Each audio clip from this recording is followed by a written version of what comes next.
ఆంధ్రప్రదేశ్లో కూటమి పక్షాల నేతలు ఉక్కిరి బిక్కిరవుతున్నారు. నేరుగా ముఖ్యమంత్రి చంద్రబాబు నాయుడు, ఉప ముఖ్యమంత్రి పవన్ కళ్యాణ్ కూడా తలలు పట్టుకోవలసిన పరిస్థితి వచ్చేస్తుంది. సొంత నియోజకవర్గాల్లోనే ఈ ఇరువురు నేతలకు ఇక్కట్లు తప్పడం లేదు. నమ్ముకున్న నేతలే ఈ ఇద్దరికి గోతులు తీస్తున్నారా అనే అనుమానం కలుగుతోంది. దాంతో అటు పిఠాపురం, ఇటు కుప్పం నియోజకవర్గాల్లో జరుగుతున్న పరిణామాలు రాజకీయంగా చాలా పెద్ద చర్చకు ఆస్కారం ఇస్తున్నాయి. పిఠాపురంలో ఇప్పటికే జనసేన పార్టీ ఇన్ఛార్జీల వ్యవహారం పూర్తిగా రచ్చరచ్చగా మారింది. దాంతో గడిచిన కొన్ని నెలలుగా నియోజకవర్గంలో ఇన్ఛార్జే లేకుండా వ్యవహారం పూర్తిగా స్తంభించిపోయింది. తొలుత ఆ నియోజకవర్గానికి ఇన్ఛార్జిగా నియమించిన నాయకుడు ఇసుక మట్టి దందాల్లో వేలెట్టారు అని బాహాటంగా తెలుగుదేశమే వెల్లడించాల్సిన పరిస్థితి వచ్చింది. జనసేన నాయకత్వం సాగిస్తున్న ఇసుక మాఫియా విషయాన్ని పిఠాపురంలో ఎస్వీఎస్ఎన్ వర్మ బట్ట బయలు చేశారు. దాంతో ఆ తర్వాత కొంతకాలానికి పవన్ కళ్యాణ్ నియోజకవర్గంలో ఇన్ఛార్జీలు తప్పించి ఆ తర్వాత 5 మెన్ కమిటీ అంటూ వేసినప్పటికీ ఇప్పుడు అది కూడా లేకుండా నియోజకవర్గంలో అతీగతి లేని పరిస్థితి ఏర్పడింది. దాంతో పిఠాపురం జన సైనికులంతా తీవ్రంగా ఆవేదన వ్యక్తం చేయక తప్పని పరిస్థితిలో ఉన్నారు. అలా పిఠాపురంలో జనసేన ఇన్ఛార్జ్ వ్యవహారమే అనేక జగడాలకు కారణమైతే కుప్పంలో తెలుగుదేశం పార్టీ ఇన్ఛార్జ్ పలు కలహాలకి కారకుడయ్యారు అనే మాట వినిపిస్తోంది. నేరుగా చంద్రబాబు సమక్షంలోనే ఎమ్మెల్సీ కంచర్ల శ్రీకాంత్ మీద స్థానిక నేతలు తిరుగుబాటు చేసేటంత వరకు వెళ్ళింది. బాహాటంగానే కంచర్ల శ్రీకాంత్ తీరుని పలువురు తప్పుపట్టే పరిస్థితి వచ్చింది. బహిరంగంగా అలా తనను నిలదీసిన నేతల మీద కంచర్ల శ్రీకాంత్ ఎదురుదాడికి దిగాల్సిన స్థితి ఏర్పడింది. దీంతో కుప్పంలో తెలుగుదేశం పార్టీ పరిస్థితిని చక్కదిద్దకపోతే కొంప కొల్లేరవుతుంది అనే అంచనాకు చంద్రబాబు వచ్చారు. గతంలోనే చంద్రబాబు పిఏగా పనిచేసిన మనోహర్ అనే నాయకుడు కుప్పంలో తెలుగుదేశం పార్టీకి తీరని చేటు చేసిన సంగతి చాలా కాలం తర్వాత చంద్రబాబు గ్రహించారు. 2019 ఎన్నికల్లో త్రుటిలో ఓటమి నుంచి తప్పించుకున్న చంద్రబాబు ఆ తర్వాత మనోహర్ని తప్పించి అక్కడ పరిస్థితిని చక్కదిద్దుకోవడానికి పూనుకున్నారు. ఆ క్రమంలోనే ఎమ్మెల్సీగా గెలిచిన ఉమ్మడి ప్రకాశం జిల్లాకు చెందిన కంచర్ల శ్రీకాంత్కి కుప్పం బాధ్యతలు అప్పగించారు.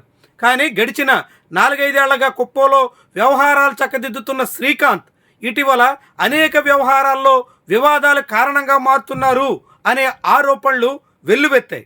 దీంతో చంద్రబాబు నాయుడు ఇప్పుడు ఎమ్మెల్సీ కంచర్ల శ్రీకాంత్ని కుప్పం నియోజకవర్గ ఇన్ఛార్జిగా తప్పించగా తప్పని పరిస్థితి ఏర్పడింది.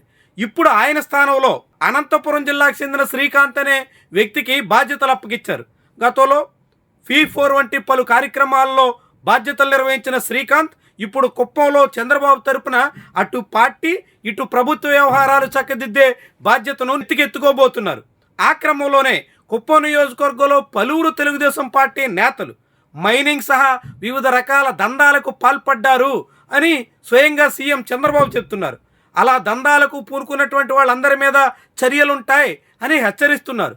అంటే గడిచిన 2 ఏళ్లుగా చంద్రబాబు అధికారాన్ని ఉపయోగించుకుని సీఎం సొంత నియోజకవర్గంలో పలు అక్రమాలకు పూనుకున్నట్టుగా స్వయంగా చంద్రబాబు అంగీకరిస్తున్నటువంటి వ్యవహారం రాష్ట్రంలో ఎలాంటి పరిస్థితి ఉందో తేట తెల్లం చేస్తుంది. అంటే ఒకవైపు ఉప ముఖ్యమంత్రి నియోజకవర్గంలో, రెండో వైపు సీఎం సొంత స్థానంలో కూడా ఇసుక మట్టి మాఫియా ఎక్కడా వెనక్కి తగ్గడం లేదు, మైనింగ్ దందాలు ఏమాత్రం ఆగడం లేదు అని మరోసారి రుజువైనట్టుగా చెప్పాల్సి ఉంటుంది. ఈ క్రమంలోనే ఇన్ఛార్జీలను మార్చుకుని ఆయా నేతలు పరిస్థితిని చక్కదిద్దుకోవడానికి ప్రయత్నిస్తున్నట్టుగా చెప్పాల్సి ఉంటుంది.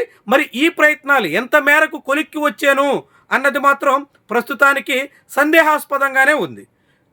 కుప్పంలో ఇప్పటికే మనోహర్ తర్వాత కంచర్ల శ్రీకాంత్ తర్వాత ఇప్పుడు మరో శ్రీకాంత్ తెర మీదకు వచ్చినటువంటి తరుణంలో చంద్రబాబు ప్రతి 2 నెలలకోసారి కుప్పం వచ్చి పరిస్థితిని చక్కదిద్దుతాను అని చెప్పుకోవలసిన పరిస్థితి వచ్చింది. అయినప్పటికీ కుప్పంలో తెలుగు తమ్ముళ్ళు హద్దులు మీరకుండా పరిస్థితిని అదుపు చేయగల స్థితి వస్తుందా అన్నది సందేహమే.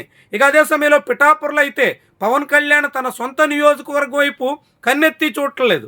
ఇప్పటికే 6 నెలలుగా ఆ నియోజకవర్గంలో ఆయన అడుగుపెట్టిన దాఖలాల్లో ఎప్పుడో జనవరిలో సంక్రాంతికి ముందు ఒకసారి కొత్తల్లుడు తరహా నియోజకవర్గానికి సంక్రాంతి సంబరాల కార్యక్రమానికి హాజరై 2-3 గంటలుండి వెనక్కి వచ్చేసిన పవన్ కళ్యాణ్ మళ్ళీ పిఠాపురం వైపు ముఖం కూడా చూపించడానికి సిద్ధం కాలేదు.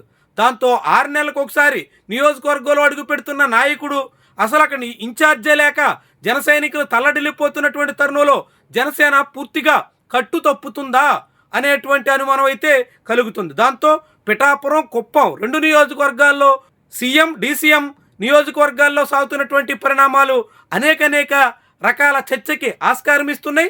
ఇద్దరికి చివరికి తల బొప్పి కొట్టించే పరిస్థితి వస్తుందా అనే ప్రశ్నకు కూడా ఊతమిస్తున్నాయి. మరి ఏం జరుగుతుంది, ఎలా చక్కదిద్దుకుంటారు, ఎలా పరిస్థితిని అదుపు చేసుకుంటారు, అదుపు తప్పుతున్నటువంటి అటు జన సైనికులు ఇటు తెలుగు తమ్ముళ్లను ఎలా దారికి తీసుకొస్తారు, ఇదంతా ముఖ్యమైనటువంటి విషయం. మరొక 3 ఏళ్ల లోపులోనే జరగబోతున్నటువంటి ఎన్నికల నేపథ్యంలో ఈ వ్యవహారం కీలక పాత్ర పోషించబోతుందన్నది జగమెరిగినటువంటి వాస్తవం.